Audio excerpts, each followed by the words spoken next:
Halo, selamat malam teman-teman. Saya mau bikin video ini ya tentang cara lapor SPT lewat DJP online lewat handphone Android ya. Pertama-tama kita masukin nomor NPWP kita dulu.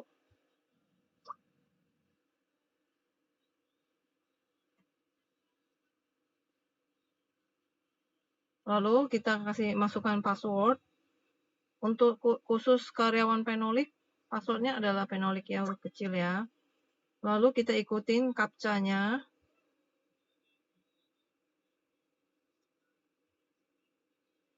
Lalu kita klik login.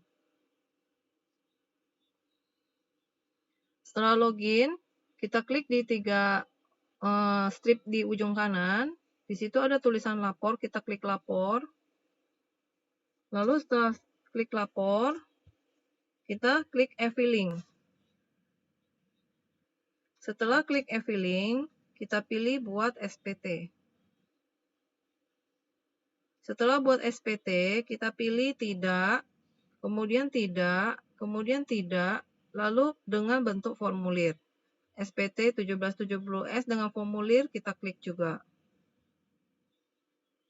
Setelah itu, kita pilih tahun pajak kita adalah tahun 2020, kemudian normal, lalu selanjutnya. Lalu di sini adalah jawabannya adalah ya. Oke. Lalu kita untuk bagian A, penghasilan yang dikenakan PPh final, kita tulis tambah. Di sini adalah bunga deposito. Kita lihat dari kertas yang saya kasih, yang ada tanda tangan Pak Sanko, itu angka nomor 8, kamu kira-kira dari angka sekian berapa yang kamu tabung?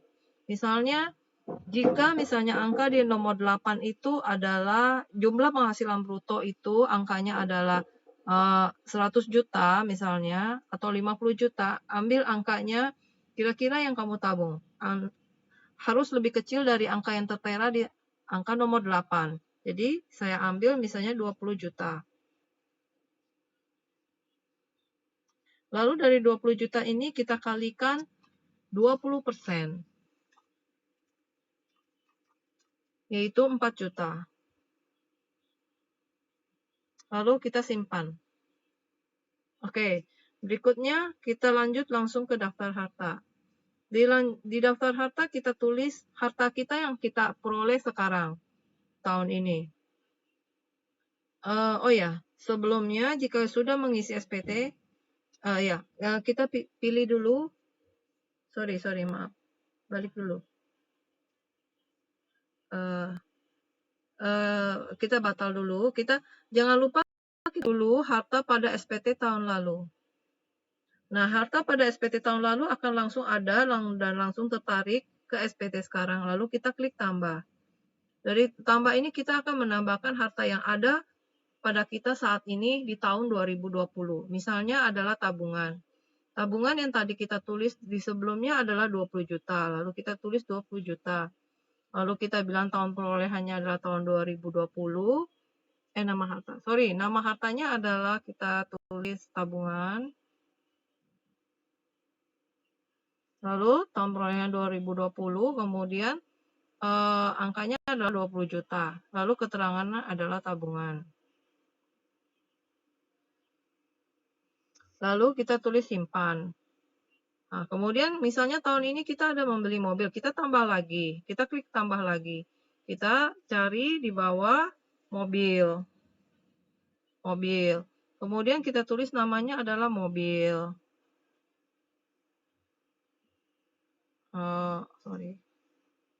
Mobil. Lalu kita tahun perolehannya adalah 2020. Kemudian kita membeli harga perolehan mobil itu ada berapa duit. Misalnya kita beli 200 juta.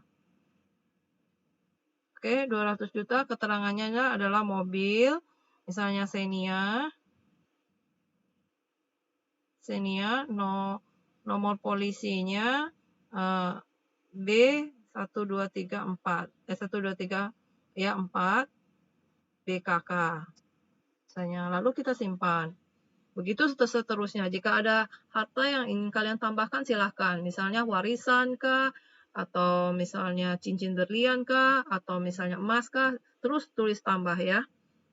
Golongannya pun disesuaikan. Kalau misalnya emas, kalian tulis di sini, kalian pilih di sini adalah barang logam. Oke, kemudian dan seterusnya.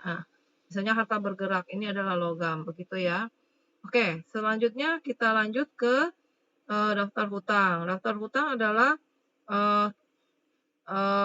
apakah kita ada meminjam uang dari bank atau misalnya instansi seperti kartu kredit, kita tambahkan di sini. Misalnya kita hutang kepada bank, yaitu hutang kepada lembaga. Lalu nama pemberi misalnya kartu kredit BCA. Kemudian alamat peminjamnya Jakarta aja, karena kita tinggal di Jakarta, atau banknya kamu kira-kira tahu di Jakarta. Tahun peminjaman tahun 2020, kita isi, misalnya kita mendapatkan KTA 25 juta, kita tulis 25 juta. Oke, lalu kita simpan. Lalu kita ke daftar tanggungan. Daftar tanggungan ini kita harus klik tanggungan pada SPT tahun lalu. Nah, tanggungan pada SPT tahun lalu sudah ada langsung anak-anak kita dan istri. Lalu kalau misalnya kita ada menambah anak, misalnya ada lahir anak baru di tahun ini, kita tulis tambah. Lalu kita tulis namanya, misalnya Bian. Kemudian nick-nya kita tulis asal dulu aja ya, jangan terlalu detail karena DJP online ini waktunya sangat sedikit. Jadi kita langsung nanti akan logout atau hang. Jadi kita tulis aja 1, 2, 3, 4, 5, 6, 7, 8, 9, 0, 1, 2, 3, 4, 5, 6. Gini aja, lalu hubungan keluarga, anak, lalu pekerjaan karena dia baru lahir kita tulis balita. Oke, lalu kita simpan. Begitu ya. Lalu kita lanjut ke selanjutnya. Setelah selanjutnya, ya kita teruskan aja, kita langsung ke bagian C, klik langsung C, daftar pemotongan, daftar pemotongan pemungut PPh oleh pihak lain. Jika di sini sudah ada nama Penolik Prima, kita nggak usah isi lagi. Kita langsung klik selanjutnya. Setelah klik selanjutnya, kita lihat kepada kertas yang saya kasih yang ada tanda tangan Pak Sanko. Paling atas ada nama kita, ada NPWP, lalu ada nomor 6 di sebelah kanan itu. Ada tulis kita statusnya kawin atau tidak kawin, K atau tidak K atau TK. Kalau kawin berarti kita ikut dari SPT ini. Oke. Kebetulan Bapak Harjono ini kawin, jadi dia K, berarti K. Saya tidak memilih tidak kawin ya, karena udah otomatis kawin. Lalu kita lanjut ke A. Penghasilan netonya pun langsung udah terisi ya, secara otomatis. Kemudian kita lanjut ke B.